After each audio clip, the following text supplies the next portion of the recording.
Welcome everyone. Today I wanted to talk about Cardano, and I wanted to talk a little bit about Charles. I wanted to talk about a little bit about the project, but I wanted to try and relate it to the everyday person. The reason why I wanted to make this video is to talk about this dichotomy between the rich investor and the middle class or the poor investor.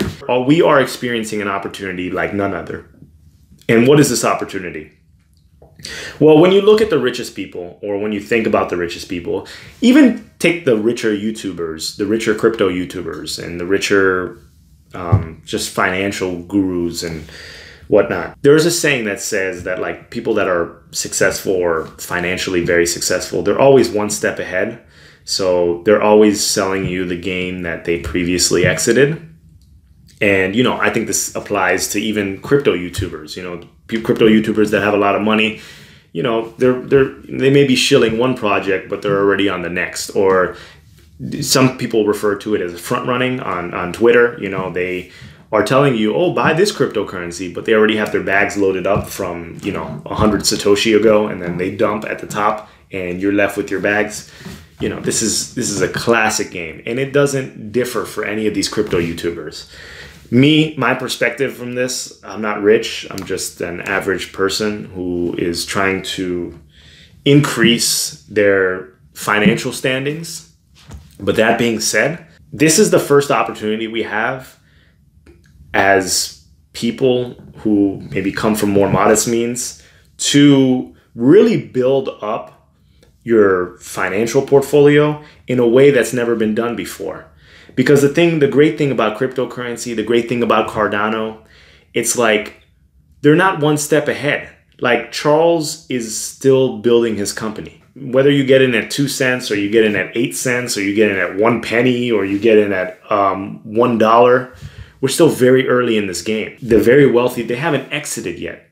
And, that's the one thing that I like about Charles is he doesn't strike me as that guy that just, is solely in it to become the world's first trillionaire. He truly wants to make a model that is sustainable. I mean, I'm sure he wants to get rich as well. I'm sure he's already rich. I'm sure he wants to get richer. But at the end of the day, he really wants to create a sustainable cryptocurrency. I find it funny because I find it strange that most people are just so anti-cryptocurrency, or a lot of people are anti-cryptocurrency, and these are people that are already extremely wealthy, or, people that are in the game that are not so wealthy that are just dogging it like it's going to zero and stuff like that. And it's this idea that the same people are going to get rich again.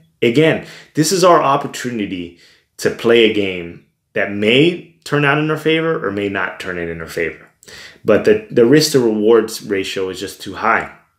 And this technology, whether or not it's this cryptocurrency, Cardano, or it's Bitcoin, or it's Ethereum, whether or not that's become successful, it's, no one can say for sure, but something out of the blockchain space is probably going to become extremely successful. The better the project, the higher the success rate. So that being said, you want to make sure that you dispel FUD within this ecosystem in a certain way that makes it financially possible for you, financially advantageous for you. Don't do things because person A said that. They already have their $10 million of Bitcoin or $100 million of Bitcoin. So don't let them shill you out of your position. Stick to the fundamentals. Stick to the fundamentals. And remember, these very wealthy people, yeah, they could be very intelligent, but most of them are just average, just like everyone else.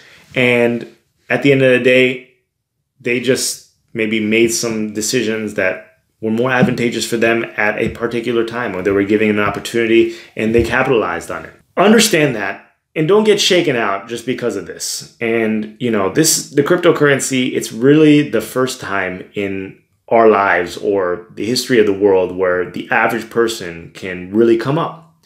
And I really think that. And, this is not financial advice, but at the end of the day, for example, let's take a company like Uber.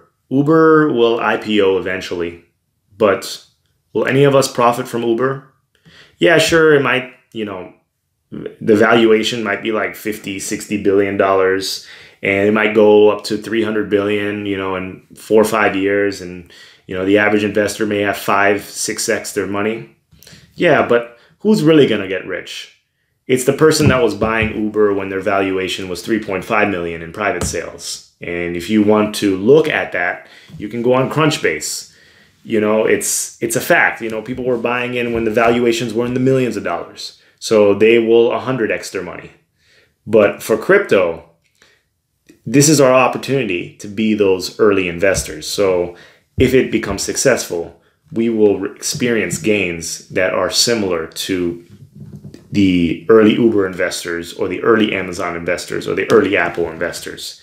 Because at the end of the day, once it becomes accessible to the mainstream, stocks become accessible to mainstream, gains are capped. But right now, gains are not capped in crypto.